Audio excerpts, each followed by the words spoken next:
Je vous salue tous au nom de Jésus-Christ. Je viens vous parler par rapport au sujet de l'affaire de ce jeune serviteur de Dieu, le prophète Emmanuel Zoma du Gabon. Vous savez, ce jeune homme est en train de traverser des moments très difficiles. Mais écoutez bien ceci. Ce qui arrive à ce jeune prophète du Seigneur, c'est simplement la route qui a été tracée pour lui. Je m'adresse comme ça au corps de Christ du Gabon et à ses fils et à ses filles dans la foi ainsi qu'à sa famille. Dans le monde des ténèbres, il y a des hommes qui se sont présentés. Et parmi les hommes qui se sont présentés, il y avait aussi des faux pasteurs et des faux prophètes.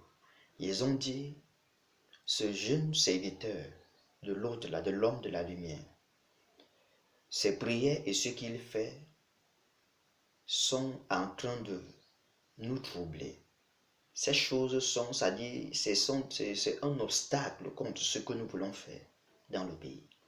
Et c'est comme ça qu'ils se sont mis à l'accuser, et ils l'ont vraiment beaucoup accusé. Et son cas a été étudié dans le monde des ténèbres. C'était dans une réunion satanique. Et après que son cas a été étudié, ils ont mis un plan sur pied, ils ont monté des choses sur pied. Et tout ce qu'ils ont monté sur pied, c'est tout ce qui est arrivé, ce qui a causé son arrestation, ainsi de suite. Tout ça était organisé par le monde des ténèbres, par Satan et ses agents. Et Satan croit qu'en prenant ce jeune prophète et en le livrant entre les mains, c'est-à-dire des hommes, et pour qu'on l'enferme comme cela a été fait, et comme nous voyons tous dans les réseaux sociaux et les médias, Satan croit qu'il a gagné. Il n'a pas gagné. Mais écoutez ceci. La Bible dit, Père, glorifie ton Fils. Vous voyez, c'est Jésus qui disait ça au moment où il devait être livré. Parce qu'il a dit, le Fils de l'homme sera livré entre les mains des pécheurs. Ils se moqueront de lui, le bâton de verge, cracheront sur lui, le feront mourir, mais 3 jours après, il reviendra à la vie. Donc, le Fils de l'homme devait être livré entre les mains des pécheurs. Mais ce n'était pas là la finalité. La finalité, c'est qu'il devait ressusciter et monter et s'asseoir dans la gloire pour régner. Donc, ce qui est en train de se passer aussi maintenant avec ce jeune prophète Emmanuel Zoma, c'est la même chose. Il est en train de payer un prix que lui-même ne connaît pas et ne comprend pas. Mais Dieu permet que nous puissions parler comme ça, pour que lui aussi, si possible, qu'il soit informé, qu'il soit fortifié. Car Dieu est avec lui maintenant plus que jamais, plus que ce qui n'était avec lui quand il était à l'extérieur. Dieu est vraiment avec lui.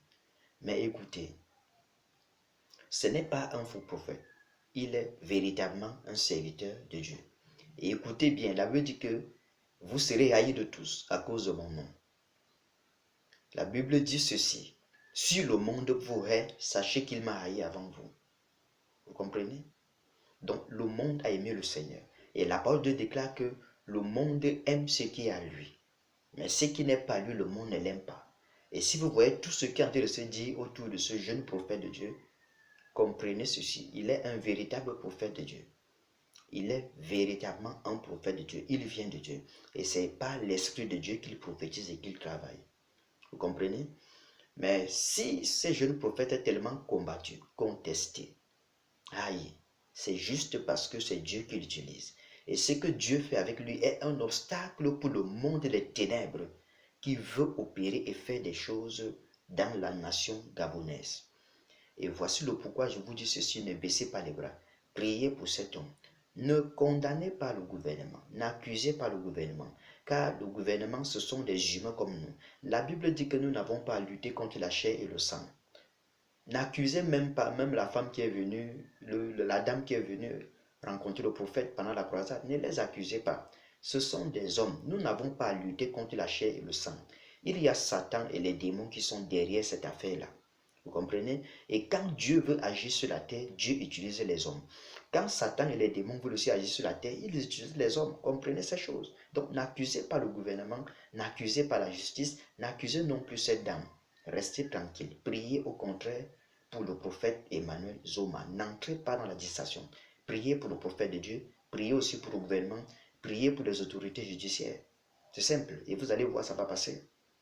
Ça va passer. Le prophète de Dieu va sortir. Il va sortir de là.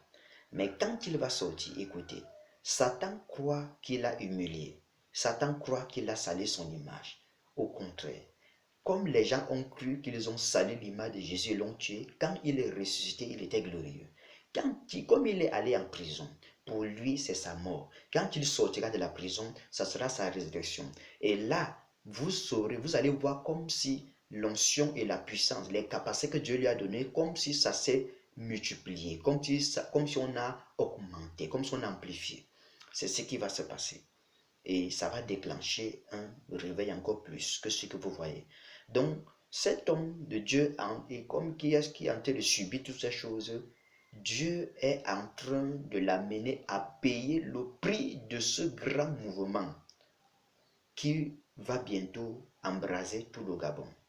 Et comme on a parlé de lui, on a traité son affaire dans plusieurs chaînes de télévision, dans les réseaux sociaux, dans les chaînes d'information personnelles ou publiques, on a parlé de lui. Et d'autres l'ont saboté, d'autres l'ont traité de féticheur. Les mêmes bouches qui l'ont traité de féticheur, de marabout, qui ont dit qu'il était maïsien, qui ont dit qu'il était un sorcier, les mêmes bouches vont le louer. La Bible dit que le peuple louait hautement les apôtres. Ça se fera pour la gloire de Jésus-Christ. Comme sa situation a parcouru le monde entier, ainsi ce mouvement que Dieu va déclencher au travers de lui va aussi parcourir tout le monde entier. Et si vous voyez des pasteurs se lever et dire qu'il est un faux prophète, il est un sorcier, il est maïsien, non. Parmi ces pasteurs, il y a d'autres qui parlent par ignorance et par jalousie. Et parmi ces pasteurs toujours, il y a d'autres qui étaient dans ce complot, dans le monde des ténèbres. Vous voyez? Donc il faut prier, car c'est toute une complicité qui a été préparée par Satan et ses démons contre ce prophète de Dieu. Donc priez pour lui. La Bible dit que Père, glorifie ton Fils.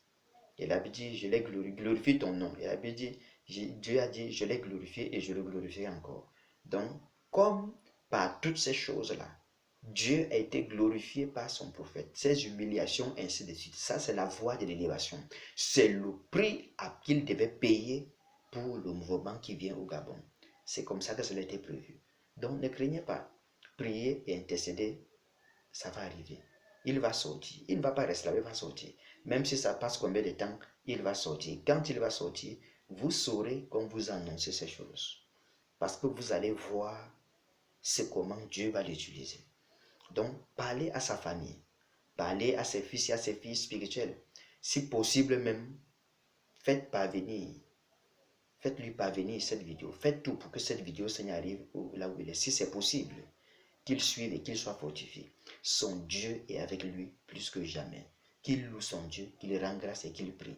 Mais qu'il sache qu'il sera bientôt un instrument d'un mouvement terrible au Gabon entre les mains de Dieu. Et ce que les hommes ont dit de lui, qu'est-ce qu'ils vont encore dire?